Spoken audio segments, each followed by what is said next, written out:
on clearing the confusions in immunization. May I request Dr. Vijay Yeole sir on stage to moderate the session.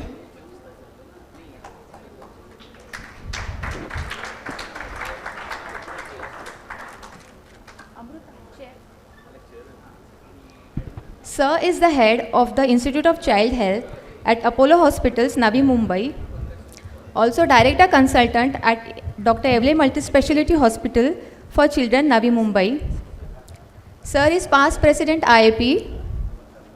Also Editor-in-Chief, Pediatric Infectious Disease Chapter in the Journal of IAP. I invite you, sir.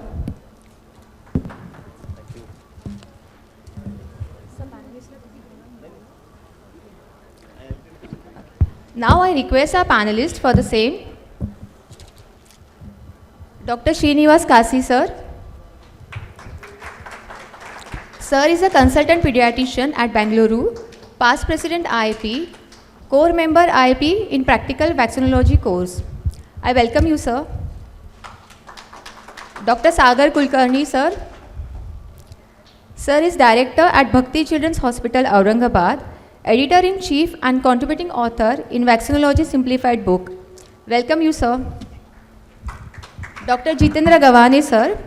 He is a professor PISU in charge, MGM Medical College, Navi Mumbai, and also the current president, IIP Navi Mumbai. I request Dr. Vijay Yeole, sir. Yes, sir. Can I have the slide changer, please?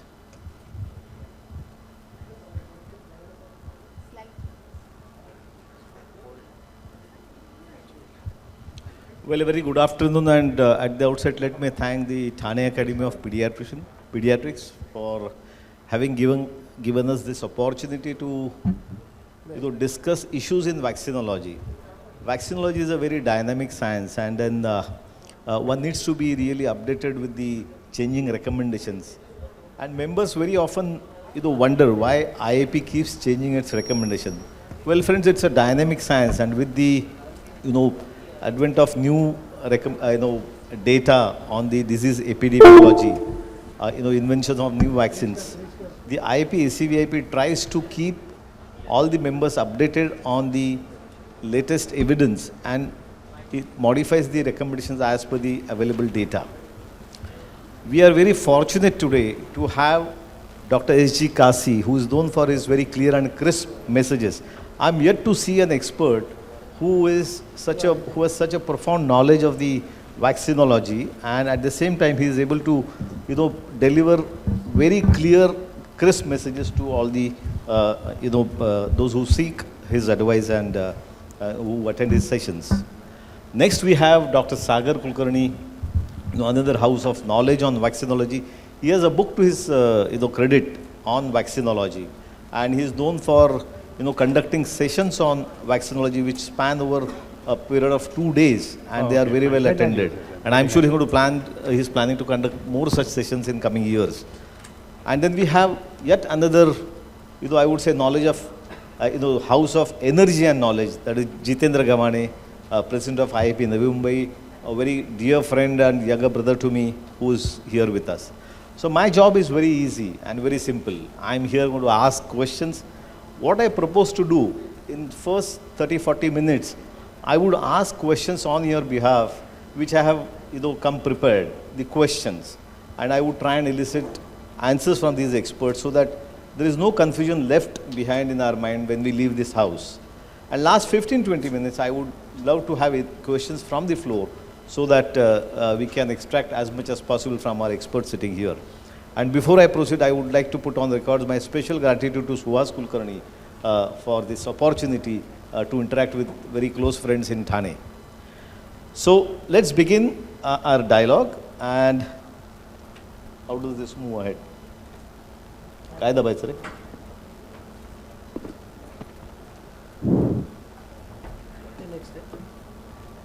Okay. All right. Okay. Let's discuss with the newer vaccines which are made available in the recent past. Cervical cancer, we know that is the second most common cancer in women. 1/6 of the global disease burden is shared by India. And unfortunately, there is no universal screening program in the form of pap smear or regular examination. And we all know that human papillomavirus infection is the necessary cause of this preventable disease. We have had two vaccines, a bivalent and quadrivalent, HPV2 and HPV4 from different manufacturers. Primary targeting the HPV 16 and 18, the oncogenic serotypes. These vaccines so far have covered almost 70% of the cancer causing serotypes globally, and more so in India to the tune of 83%. However, unfortunately, the uptake has been suboptimal. In fact, there has been change in recommendations of 2 doses between the age of 9 and 14 years. Still, the uptake is suboptimal. Now, what I wish to ask my expert panelist, I think, let me stand here. We have a 9-valent HPV vaccine made available to us. My first question is, Sagar, which are the additional serotypes in this new HPV-9, and what is the additional protection which is offered by this new HPV-9? So as we know, the bivalent HPV, it was having 16 and 18 serotypes, then the quadrivalent had 6 and 11 extra, and this HPV-9 is having more 5 in it, 31, 33, 45, 52 and 58 serotypes. Actually there are 200 serotypes. Out of that, 12 are important. So now nonavalent is having 9 of that. So it is still not covering 100%, but approximately there are 6,30,000 fresh HPV infections per year.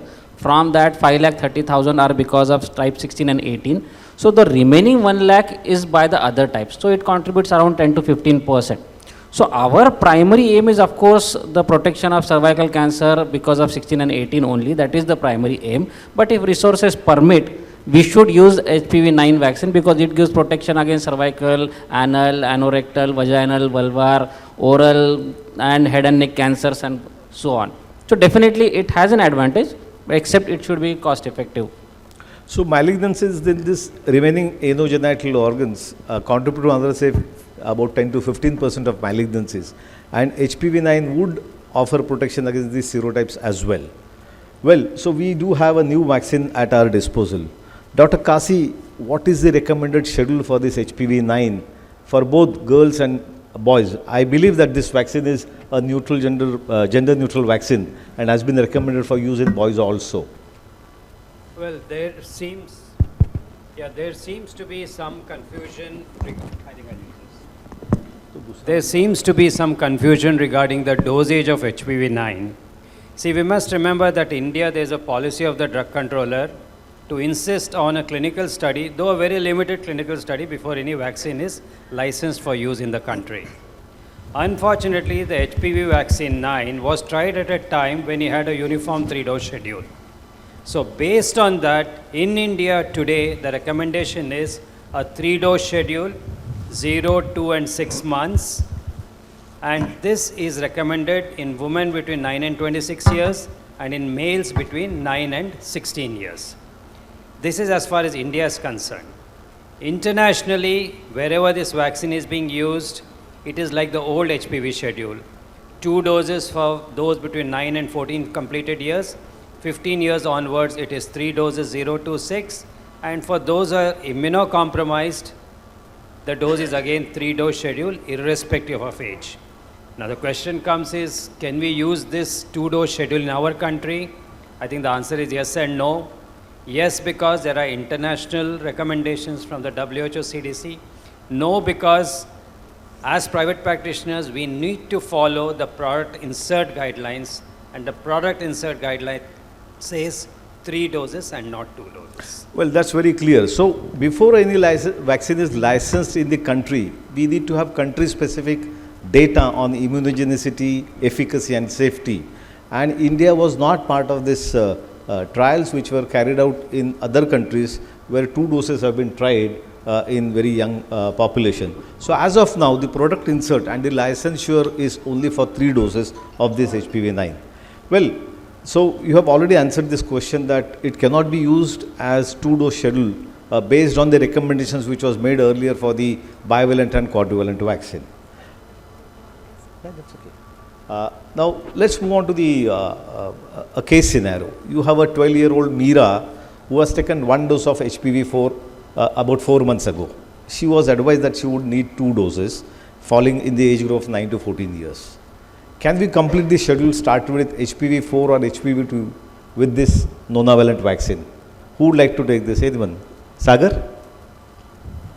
So before answering, I always say that first we have to be clear in our mind what is our aim. So if my aim is protection against all types of other cancers also, as I have already said, anal, anogenital, rectal, etc., I have to use the complete series of HPV9 and not a single dose of HPV9. So in this case, if my original aim was protection against only cervical cancer by 16 and 18, I should be completing the series with that only. And if I want the protection against all other types of cancer, I will have to complete the whole series of HPV9 and not a single dose. But saying that if one of the product is not available, it is out of market, not going to come, for officially completing the series, you can give one vaccine and complete the series, but it is not going to help. So by choice, one really cannot switch over. And what Sagar was trying to tell you is that if you really want to have meaningful immunogenicity or protection, you need to complete the entire schedule with that particular type of the 9-valent vaccine so as to offer that extra dose of protection or extra coverage. One cannot just do partial vaccination with this quadrivalent or bivalent vaccine and complete the vaccination schedule with HPV9 and derive the benefit of those additional serotypes. Now 15-year-old Radha has taken 2 doses of HPV4 and the second was taken 6 months ago. So she has been very correctly, there is a typo error, she was 13 years and she has completed her 2 doses. Now can she be given 1 dose of HPV9 and protected against those additional 5 serotypes? Dr. Kasi? So what I am trying to ask you is what is the recommendation for vaccination of those who have completed their HPV vaccine in the past with either bivalent or quadrivalent vaccine? Now, I think we got to go back to the CDC recommendations because there are no recommendation from our country. The CDC recommendation very clearly states that there is no need to reinitiate the complete schedule in someone who has completed that schedule with the HPV4 vaccine. But it also goes on to mention that where the demand from the patient side is there, on a one-to-one discussion, you may reinitiate the schedules. Here you got to give the full schedule again. This is the recommendation. So those who have taken HPV4 full schedule, on a one-to-one basis, you can restart HPV9, but there is no standard recommendation. Everyone should be reinitiated with the HPV9 schedule.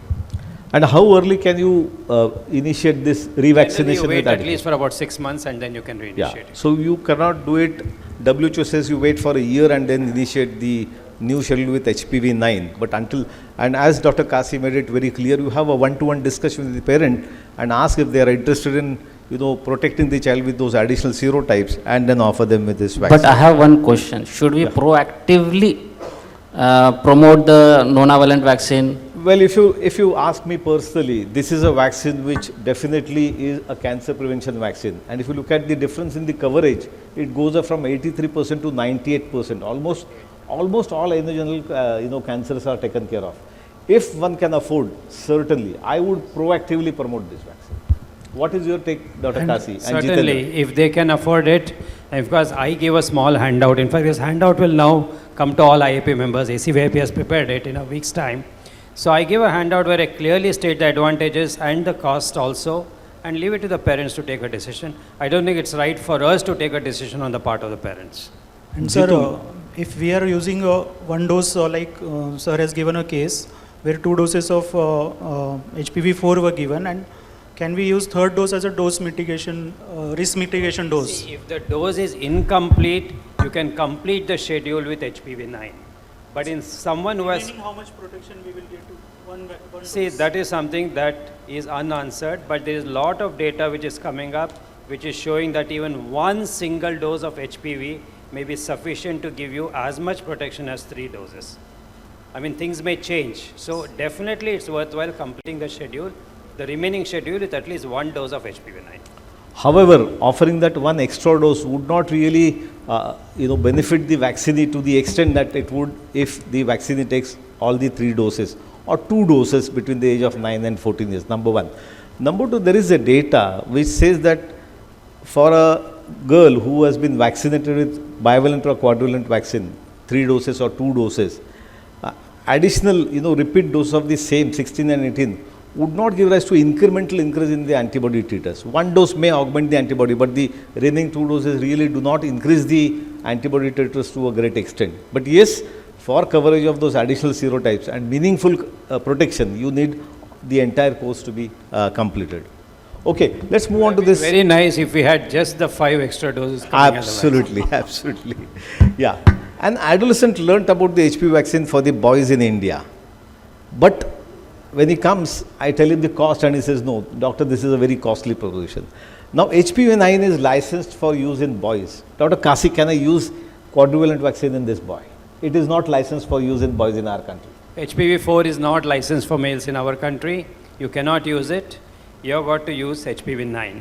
Now, the question is, why should we immunize boys? Is it really necessary? The main question is, HPV does not cause only cervical cancers. It causes anal cancers, it causes penile cancers, and it causes oropharyngeal cancers, which is a very important cancer in our country. Now, what is the contribution of these particular HPV types in our own country? Now, taking this 9-valent as a whole, almost about 70% of anal cancers is covered by these 7 types. Cervical cancers, Dr. Vijay said, these 9 serotypes cover up about 98.4%. Vulvar cancers, almost 95%. Vaginal cancers, 73%. So definitely the spectrum increases. We don't have data about oropharyngeal cancers from our country. So I think definitely there is a need for vaccinating HPV. Now, is HPV present in males? Studies from India have shown that when they have just taken HPV swabs from the sulcus, sulcus, the positive rate is almost 26%. And when they have examined males, husbands of those women who have cervical cancers, that goes up to more than 66%. So I think there is definitely a burden of HPV infection in males. And surprisingly, let me tell you, it is more common for females to transmit to males rather than males transmitting it to females. So there is a definite role. If cost is not an issue, it's definitely worthwhile immunizing males, specifically since this vaccine is now licensed in our country for males as well. Having said that, however, if you look at prevention of only cervical cancer, vaccinating boys is not a very, very cost-effective proposition. Sagar, you wanted to add something? But as you are saying, from public health perspective, vaccinating boys is not a cost-effective. Vaccinating girls, and if the coverage is more than 75%, that will be enough if we start the vaccine in public health. See, the issue is in public health, what is your aim of the immunization program? If it is only prevention of cervical cancers, you will reach a high coverage in females. Above 70%, there is a role for male vaccination. Once the coverage in females is more than 70%, immunizing males does not make a big issue. But like USA, if the aim of the vaccination program is prevention of all HPV related cancers, then definitely male vaccination has a very important role. Jitu, what percentage of age eligible children take cervical cancer in your clinic? I mean, is it very easy for you to convince them? How is the uptake? Sir, so if we spend a minute or so after the 10-year adolescent booster of Tdap, then definitely many are opting for it, and they have somewhere read it in the newspaper or somewhere that such vaccine is available. So for female patient, definitely they are we have to take a little extra effort, and then definitely they will get. So remember, the onus is on us to, we need to get convinced ourselves so as to convince our patients and then offer this very, very important cancer prevention vaccine. Vijay, can I just make a comment please. on this? I think because HPV vaccine uptake has been very low in our country, very disappointing. The first thing is, we should not consider it as an additional vaccine. Now, when the child comes at 6 weeks, we don't think twice. We say, you got to come again at 10 weeks. We should adopt the same attitude here. When the child takes a vaccine at 4.5 or 5 years, and due to come at 10 years, you should say 10 years Tdap and the HPV vaccine. That is the first thing. The second thing, I think important issue is, we should promote this as a cancer preventing vaccine, and that is what the IAP has been saying right from the beginning. It's a very attractive proposition when you talk to parents. 2 vaccines, hepatitis B and cervical cancer vaccines. And the third thing, which is most crucial, studies have shown that one of the most important factor which increases the uptake is how confidently does the healthcare professional talk about the vaccine. Absolutely. If you talk it, you want, you take. If you want, nothing is going to be accepted. If you tell them this is a vaccine which will be very useful for your daughter or son now, and it is definitely worthwhile taking it, definitely you will increase uptake. So sensitization can begin at birth. You tell them you have two cancer prevention vaccine, hepatitis B which is given at birth, and then you have HPV when the child grows up. Okay, let's move on to the, are there any questions related to HPV? Let's take them up at this stage only. Any question in any delegate's mind about HPV? So I hope there is no confusion about HPV. Now let's talk about the pneumococcal conjugate vaccine. We began with the 7-valent conjugate vaccine. Yeah, please, quick. What is the upper age limit for HPV 4, HPV 2 and HPV 9? HPV 4 and 2 were licensed till 45 years of age. I don't say recommended, but licensed till 45 years of age. HPV 9 is only till 26 years for females and 15 years for, 15 or 16? 16. I think it is 15 or 16 years for males.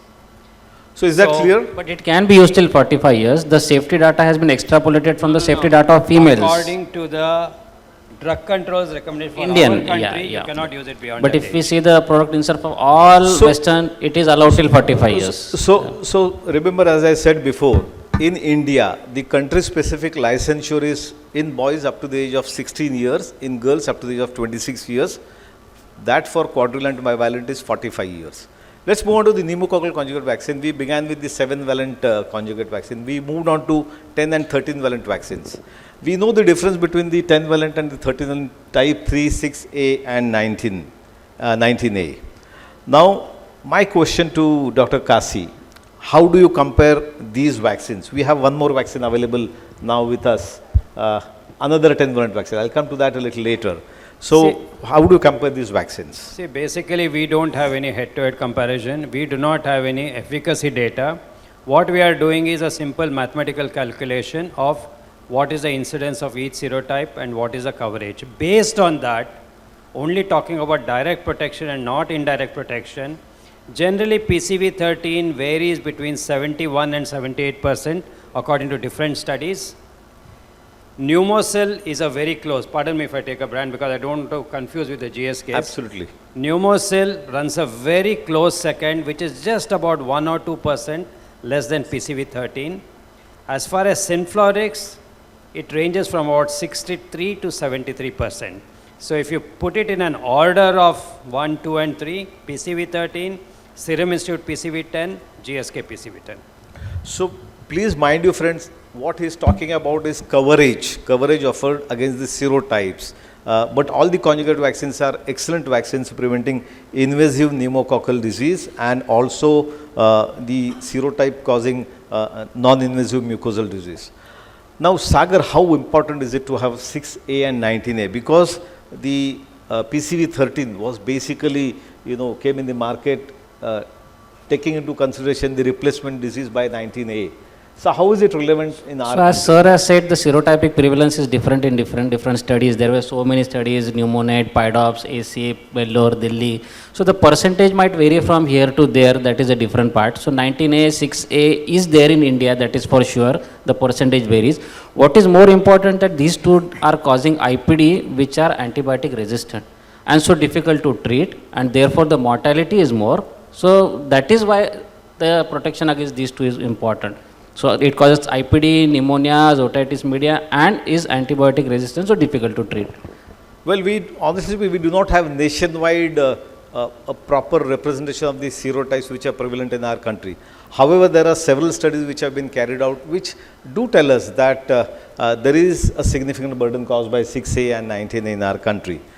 Well, how effective are the antibodies against 3? Dr. Kasi, is there any real world data? Because Prevenar or the 13-valent vaccine has type 3 in it. And we know type 3 is a very nasty serotype with a thick capsule around it. I think as Dr. Vijay said, type 3 has a very, very thick capsule which is loosely attached to the polysaccharide. certain studies in mouse have shown that this serotype 3 releases certain polysaccharides which divert the immune cells from the actual pneumococcal type 3 cells. If you look at the efficacy, it is very varied. There are reports of 83% efficacy, there are reports of negative efficacy. The issue is that serotype 3 is not common in children. It's a very rare serotype. So whatever studies have done have really not achieved statistical significance. And unless we collate data of 10, 12 or 15 years, we will never have statistically significant data. In general, the consensus is that it does not work very well against serotype 3. Where studies have been, where it has been very extensively probed, especially studies from UK and USA, shows that protection is good for a very short period of time. Studies from UK have shown that within 1 year, the protection is about 77%, but once into the second year, it comes down to 26%. So because of all these factors, there's a lot of uncertainty. It's only over a question of time we will know whether PCV13 really works against serotype 3 or no, but as of available data, the results are disappointing against serotype 3. Yeah, so the real world data from European and US, European countries and the US has not been really very encouraging against type 3. And as I said before, 6A, 19A are important. Type 3 antibodies, even if they are present, really have not had the impact that one expected it to be there. And then the Serum Institute came up with a vaccine. They very smartly omitted the type 3. They chose to do away with type 4 and 18C and included the important 6A and the 19A. And they came up with this 10-valent vaccine. Now, having said that, Sagar, how risky is it to, do away with type 4 and 18C? So again, as I have said, different studies will show that the percentage of 4 and 18C is different in different types. What is important is 1, 4, 18C, 5 and 7F. So these are responsible for outbreaks. So they are outbreak serotypes. So definitely they should be included. That is the final answer. The percentage might vary. Dr. Kasi, I read a paper recently where they have talked about meningitis and where the type 4 pneumococcal type was almost 5.6%, and then you had 18C also. And this has just been published, and this is from Vellore. And now the new serum vaccine does not have this 4 and 18C. All along we have been talking that these are outbreak serotypes, it really doesn't matter. How do you look at this on the background of this recently published paper? Well, first I think pneumococcal seroepidemiology is very, very changing from place to place and in the same place from time to time. So what was the data 5 or 6 years back may not be applicable today. Now, the major study which is quoted often is Jyotsna Singh's systemic meta-analysis of data from, I think, 2012 to 2017, where over about 4,000 isolates have been examined. In that study, 4 and 18C combined accounted for about 4% only. And that is the basis why Serum Institute thought we can drop those two serotypes. The other study is the acute bacterial meningitis surveillance study, which was conducted over 6 surveillance centers, more in the northern part of the country, before the introduction of PCV in our country. And that study showed that 82% of isolates were pneumococci, and 4 and 18C accounted for about 12%.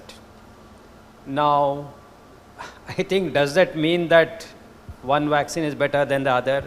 I think if you look from the public health point of view, developing countries are introducing PCV for prevention of pneumonia and not essentially for IPD. We should also remember that the serotypes which invade and become bacteremic are rarely present in the throat. And for a mucosal disease like pneumonia, it spreads from the throat. So probably the absence of 4 and 18C probably may not make much of a difference as far as prevention of mucosally transmitted pneumonia is concerned. but it may make a difference as far as the invasive pneumococcal disease is concerned. So very, very well said. So there's a huge cost difference between PCV13 and the new 10-valent vaccine. And we just heard Dr. Kasi, telling us the scientific reason and the logic behind what happens if one is used over the other or one is not used over the other. Now, let me ask Sagar, what are the situations where you prefer only PCV13 and would not like to compromise even at a very steep cost? So what WHO says that those countries or regions where type 19A and 6C are of more importance, in those areas PCV13 Sagar, should be preferred. my specific question. One. In India, Aurangabad, कुठल्या मुलांना तू फक्त PCV13 Second part is all above age of 5 years only PCV13 can be used. In special circumstances only PCV13 can be used. In adults PCV13, elderly PCV13 only. Okay. So these are 4 other conditions. Dr. Kasi? One more condition I would like to mention is the immunocompromised. Please remember that Special condition. PCV13 produces much higher GMTs compared to PCV10. Okay, and in immunocompromised where the response may be suboptimal, it's better to use a vaccine which elicits higher antibody titers. But has the OPA titer difference been so remarkable in both the PCVs? The OPA OPA antibodies titers are comparable with both the vaccines. If you take the number who achieve 1 in 8, but if you take the OPA GMTs, there's definitely a difference between the 2 vaccines. Okay, point well Recently I came along a camp which was carried out for elderly, and in a whole camp they were using PCV10 by GSK. But it is not licensed. Right. So you have to understand the licensing is not there. Jitu, do you use 2+1 schedule in your practice? Yes, sir. You use 2+1. Now my question to all of you, that now pneumococcal conjugate vaccine is available in NIP in many districts. Can we practice 2+1 at least in those districts or states? So I think, if technically speaking, that if 2+1 is used, it will be suboptimal for type 6B and 23F. But this suboptimal efficacy is noted only in the window period from 14 weeks till 9 months. Once you give the 9-month dose, then this suboptimal efficacy also wanes down. In that part, the 3 primary series fares well. But having said that, in 2+1, when you give the booster, it will act more better for serotype 1. So if your country or region has more of 1, or if the burden is more in the second year of life, you will prefer 2+1. But why to discuss all these things when 3+1 is the best one?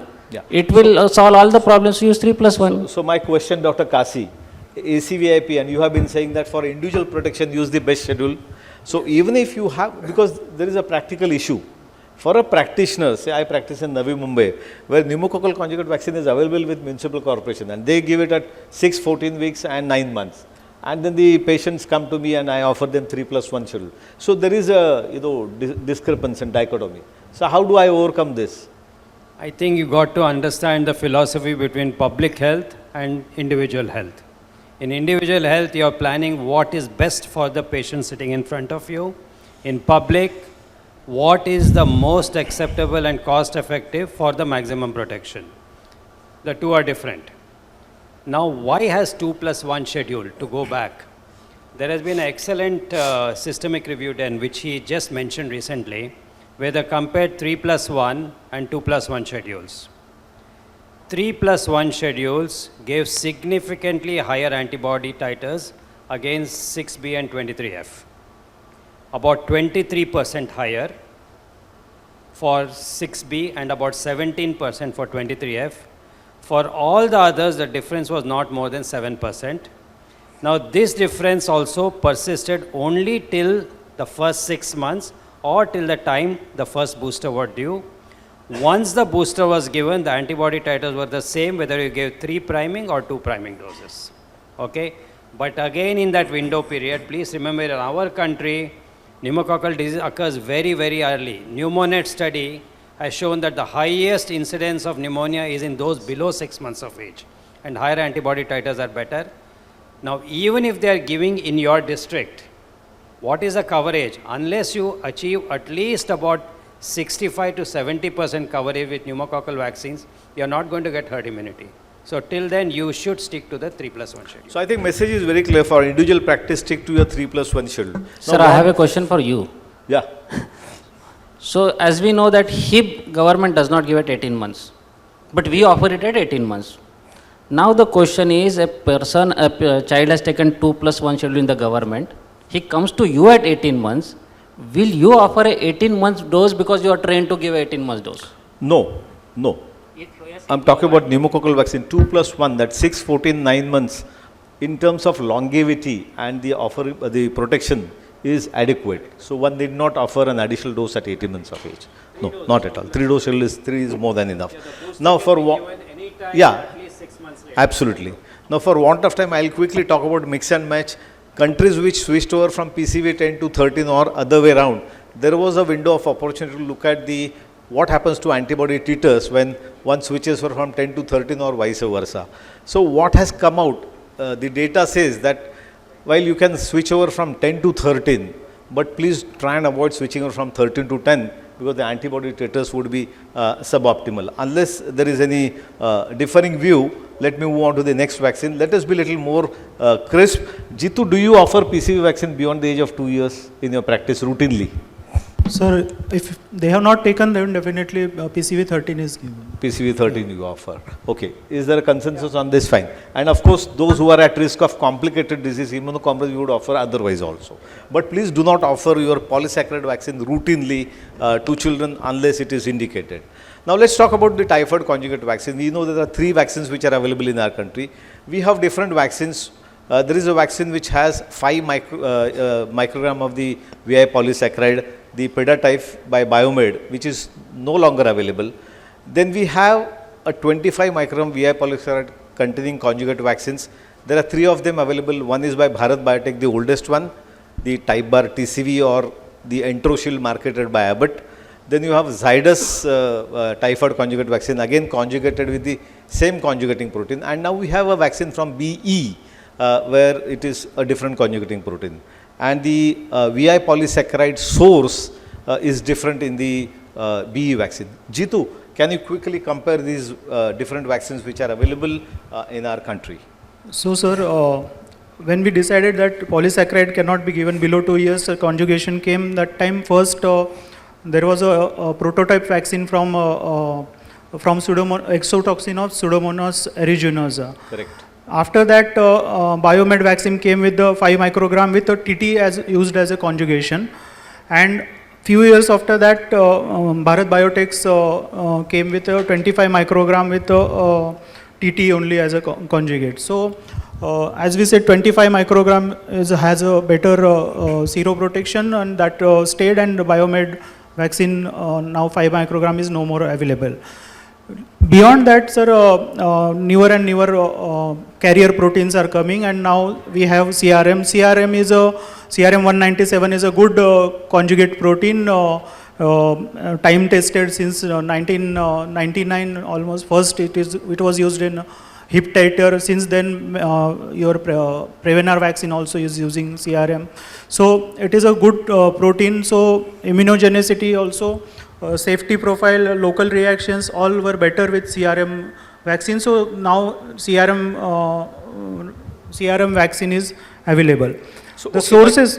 So Jitu, my question is, you said CRM is a time-tested conjugating protein. Yes, sir. Does it make the vaccine more safe as compared to the TT conjugated vaccine? Because we have been using it for last several years, TT vaccine. Yes, sir. Sir, CRM is a mutated strain of DT only. But so the reactogenicity will be lesser with CRM. As such, conjugate vaccines, the reaction is not very high. No. Fine. Yeah. And in terms of immunogenicity, there is a difference in the source of the VI polysaccharide. You So, have sir, Citrobacter friendly in the BE vaccine. And some of the vaccines are using Citrobacter friendly as a source of VI antigen, and some are using directly Salmonella. Is it less immunogenic? enterica. Is it less immunogenic? Sir, immunogenicity and antigenic structure from VI derived from both is same. But this is C-friendly is more of natural source and so on par. Okay, Yeah. fine. So what At is par. important is the VI polysaccharide antigen and the linker scheme of conjugation scheme which is used. And in future, they are even looking at the plant source of the VI polysaccharide so that the molecular weight can be reduced and the immunogenicity be improved. Now my question is, this is the most burning question that all of us have in our mind. 1-year-old boy brought for typhoid vaccination.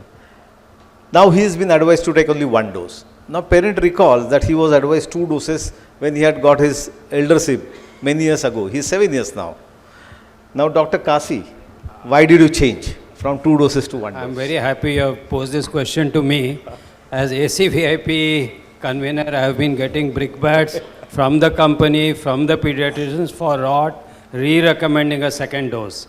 If you remember right, in 2013, the first mention of a typhoid conjugate vaccine was made in the ACVIP recommendations. Rather vaguely stated that we need the vaccine, can give it between 9 and 12 months, and should not be given along with measles because there is no interference data. 2014, a slot was created at 9 months, and at that time a second dose was advised after 2 years of age, because at that time only the 18 months follow-up data was available, which showed a definite fall in both seroconversion rates and the antibody titers. 2018, the 5-year follow-up data was available to the WHO, and then WHO and IAP both made a recommendation that a single dose is sufficient, because the single dose gave you good antibody titers till at least 5 years. Now the arguments against the single dose, these are theoretical arguments, no scientific proof that. One, how can a conjugate vaccine given at 6 months gives long-term protection? That is the first thing. The second thing is natural boosting picks up the antibody titers. How can you be sure that natural boosting will be there at all places? And maybe higher class patients who don't have so much of natural boosting, I doubt whether that statement is true, may need additional boosters. Now we have the 7 years data which has been published. And this data shows very clearly that boosted or unboosted, statistically there is no difference in the antibody titers at 5 years and 7 years. It's only at 3 years where the boosted group has shown significantly higher antibody titers. Now all this is based on the assumption that the 2 microgram per ml is holy and sacrosanct. And that is the correlate of protection, which again is not universally accepted. If you see the CDC website and all that, there is no mention of a correlate of protection. Now again, coming back to the recent data published both from Malawi and Bangladesh, children, the attack rate of typhoid following vaccination was the same in those less than 2 years and about 2 years, indicating that the vaccine is working equally well, at least over the 2 years of follow-up, irrespective of the age. And I think we will get an answer to this question only if we have a follow-up of the vaccine, a clinical follow-up, like the US did for chickenpox vaccine. Only then can we say that yes, 1 dose is sufficient or insufficient. But as of available data today, 1 dose is sufficient. So mind you friends, the recommendations of typhoid vaccine based on the studies are immunogenicity study and not efficacy study on the Bharat Biotech vaccine. And they looked at the antibody titers and the GMTs. And as Dr. Kasi said, 2 microgram per ml, that is presumed to be the indirect correlate of protection. Again, it's a big assumption. Typhoid is a bacterial disease, inoculum based disease. And the question, I mean, there is no robust evidence either for or against 2 doses. Let me ask Jeetu, Sagar, what do you do in your practice? 2 doses or 1 dose? Sir, in private practice we use 2 doses, and as you said, it is a bacterial disease, inoculum based disease, and natural boosting with the bacterial is not Sagar, to be, we cannot rely on that. What is my appeal is, though I agree what I sir said that in affluent class we cannot guarantee natural boosting, but I think ACVIP recommendations all should follow, because recently I had a incident that a doctor had explained 1 dose, the second doctor had explained 2 doses, and there was a debate going on, and that the patient blamed the second doctor for unnecessary using a second dose when there was no recommendation.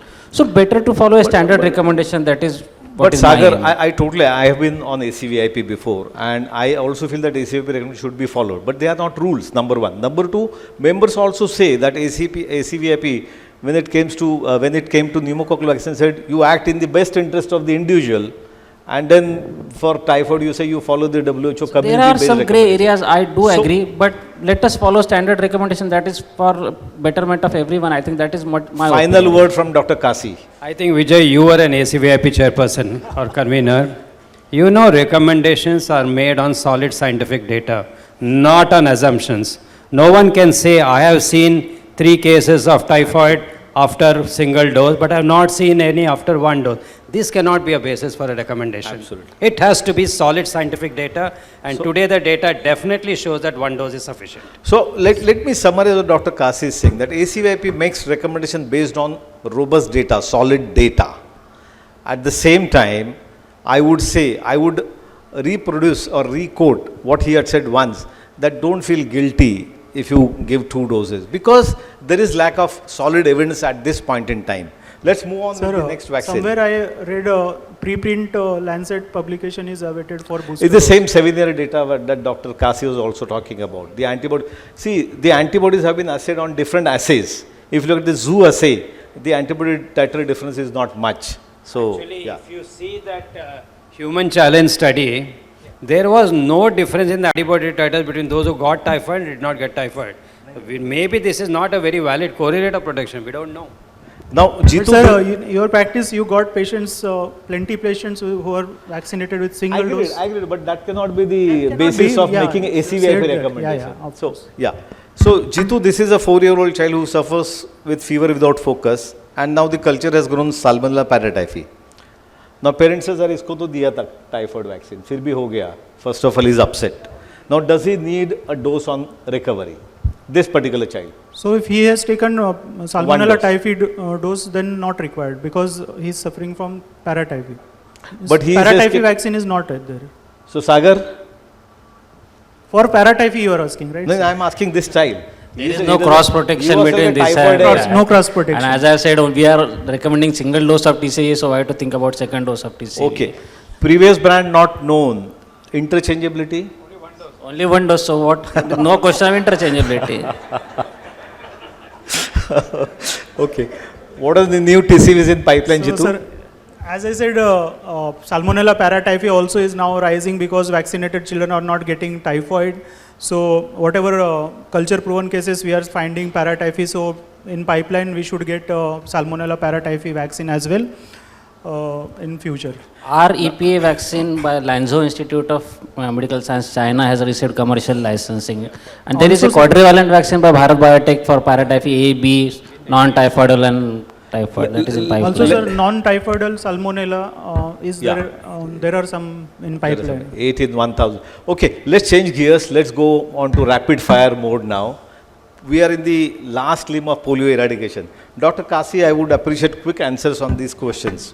Why has IIP recommended second booster of IPV? Now, as far as IPV is concerned, there is no robust data as to how long the immunity will last after the primary schedule, because whatever data is from the Western countries, it has shown a fall in titers in the preschool age period. You give an additional dose in the preschool age group, that is 4 to 6 years, you get very high antibody titers which remain elevated for at least 5 years later. That is one thing. Second, there are some initial studies which show that there is some positive correlation between the height of antibody titers and the amount of mucosal immunity. Higher the antibody titers, better the mucosal immunity.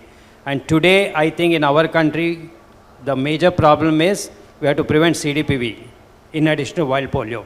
So we require good intestinal immunity, mainly for these 2 reasons. And thirdly, Plotkin's textbook clearly mentions ideal schedule is 4 to 5 doses with the booster given any time up to the preschool period. Taking all these things into consideration, IPV, and remember the second booster, we had an OPV booster, but that was dropped by the previous committee because OPV they wanted to discontinue, but there was no IPV available at that time. Okay, there will be many children who are 5 years plus and who have missed the second IPV, but they must have received many doses of TOPV, the trivalent OPV vaccine. So what do you recommend? Should they be caught up with this, given an additional dose of IPV? See, I think we must remember that in those who respond well to OPV, it is a better vaccine compared to IPV as far as protection against paralytic polio and longevity of the response. Anyone who has received multiple doses of trivalent oral polio, at least in places like Aurangabad or Maharashtra or Karnataka, they don't need an IPV after 5 years of age. The other thing we must remember is that the median, when wild polio was, prevalent, the median age of infection was about 1.5 to 2 years. And no polio was seen above 5 years. So in no developing countries is there a need for continued protection against polio in those who have been adequately immunized in early childhood. That's it. For practical purposes, the DTAP IPV combination vaccine should be used in the period 4 years to 6 years. So still 6 years you can use that combination. All right, all right. I must put on Sir, the record. my question to Kasi sir is, if Adacel IPV combination comes, what will be the stand of ICV IPV? TDAP IPV combination. TDAP IPV combination comes, because studies are there and they are, suppose they apply here. See, as of available data today, considering the situation today, there is no need for IPV beyond 5 years of age. So I don't think SEY will make a recommendation for IPV at 10 years of age. 10 years down the line, things will change and a different recommendation will come, but not in the immediate future. Well, we must appreciate Serum Institute has played a very crucial role and has served the Indian population by giving innumerable vaccines at a very reasonable cost. They have now come out with standalone IPV. Sagar, where do you use this standalone IPV? I have now started using it in the primary series also. I am using standalone IPV separately, penta separately in non-affordable cases. So use it if they are not affording for hexavalent vaccine. And of course, I use it at 18 months also. I use it at 5 years also along with DTWP. Plus, I use it when the children have received only fractional doses in government. I use that as a standalone. 2 doses should be given even if they have received 2 fractional IPV. 2 doses are actually recommended 8 weeks after the last dose of fractional IPV. So this question has been answered by this thing. Dr. Kasi, quickly talk about NOPV and Sabin IPV.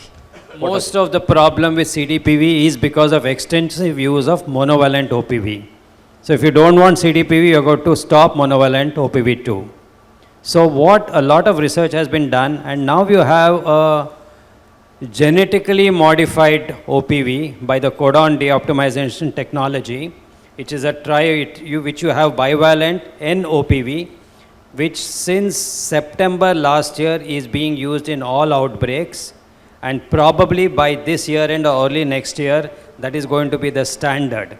Now this particular NOPV displays very, very minimal back reversion to neurovirulence and even excretion. They have looked at the multiplication of the virus in the sample when given to mice, and they have found that very little of neuroreversion.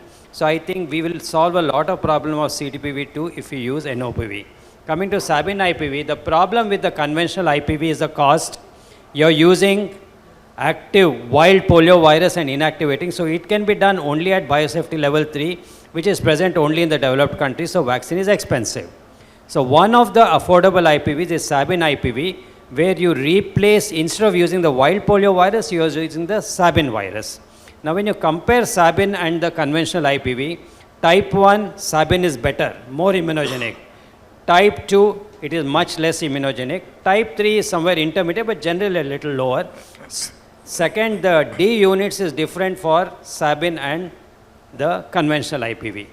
Now, this vaccine has been extensively studied in Japan and China.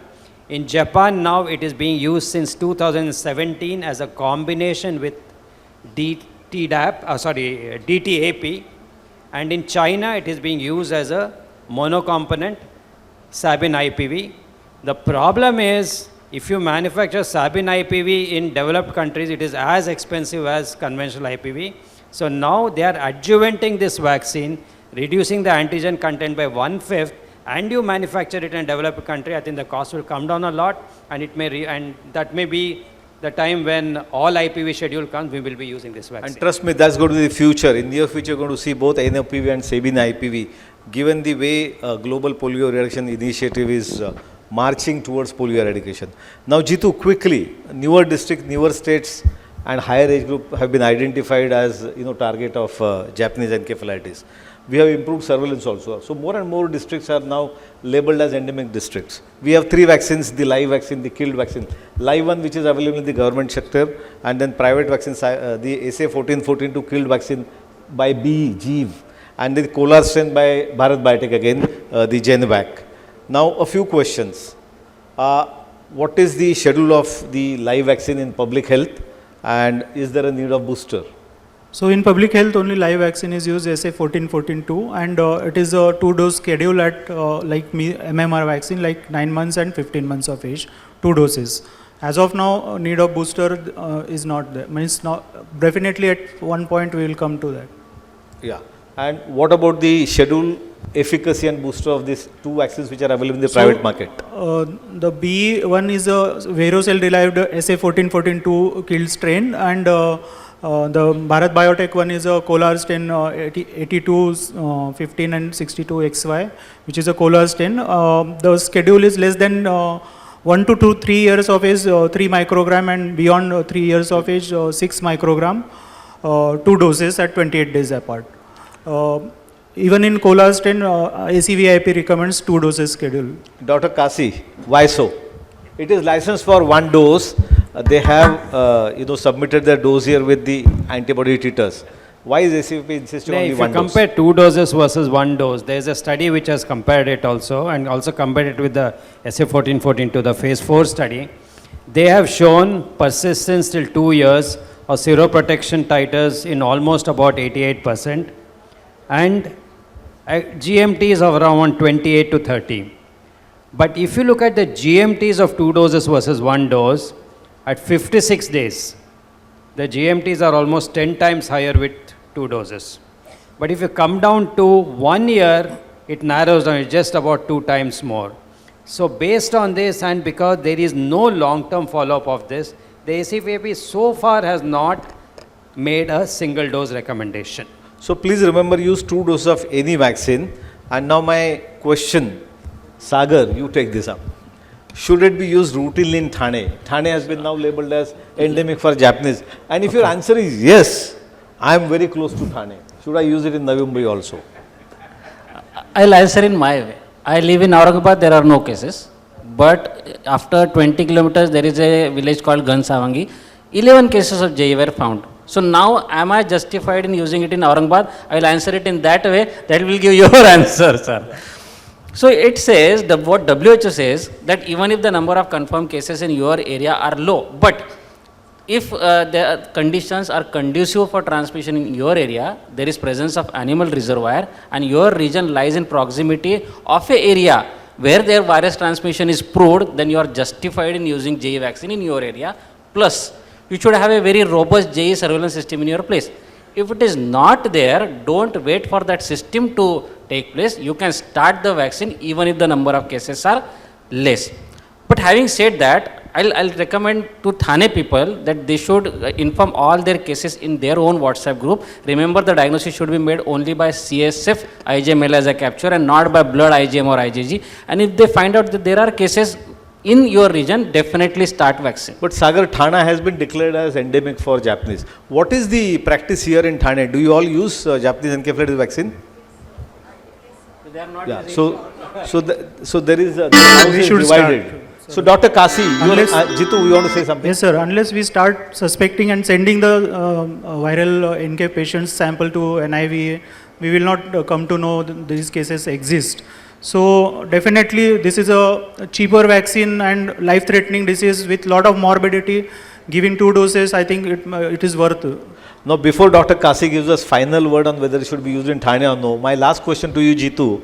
There is a family who is hailing from Patna, but they live in Navi Mumbai, and they travel to Patna every vacation and spend about over a month there. Should this family be protected every year, every time they visit Patna? Not every year, because they are going to endemicity. ACVIP recommends those who are visiting endemic areas, 2 doses for less than 18 years children should be given. And not every year. One time. One No time. booster. Booster As of now, there is no recommendation booster. has not yet come, sir. Now, Dr. Kasi, your final word on Thane children. Now, if Thane has been declared as an endemic area by the government, definitely got to give it. Now, if neighboring place, as Dr. Sagar said, you got to have conditions conducive for transmission of JE. And what is the conditions? You got to have water bodies, you have got to have water birds, okay? You got to have pigs.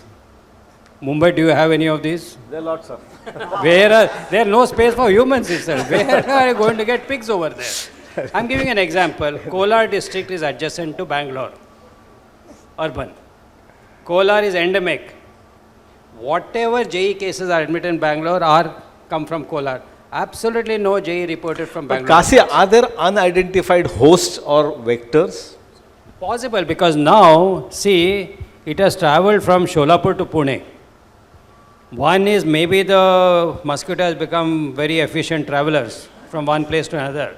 The second thing is unconventional hosts, domestic cats, domestic dogs.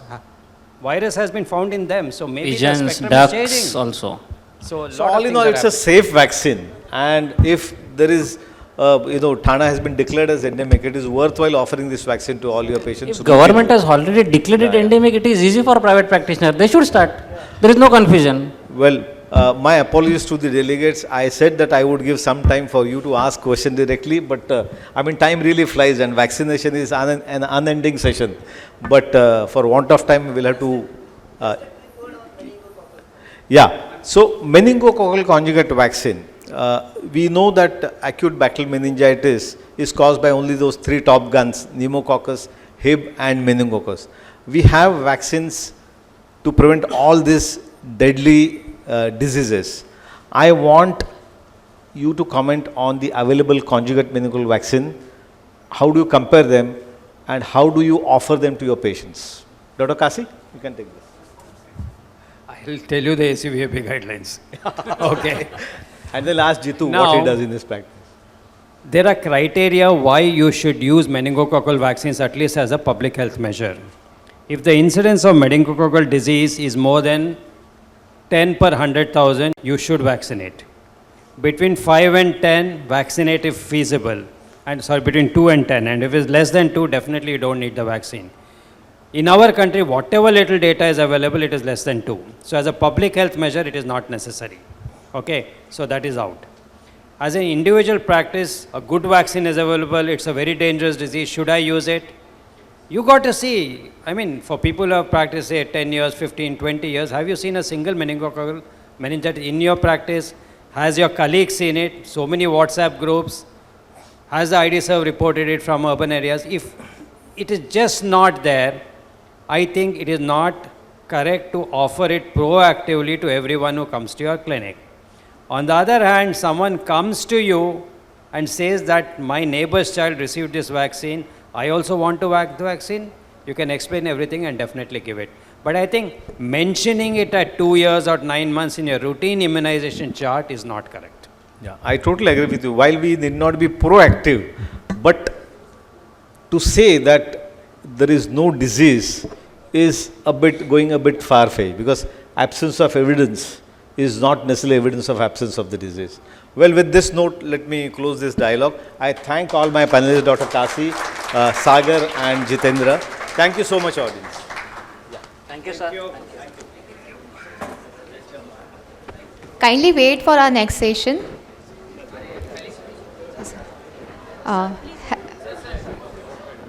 May I request Dr. Vijay Yeole, sir, to felicitate Dr. Srinivas Kasi.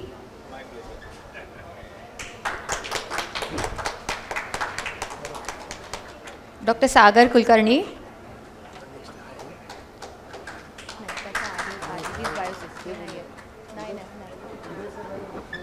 Dr. Jeetendra Gavhane.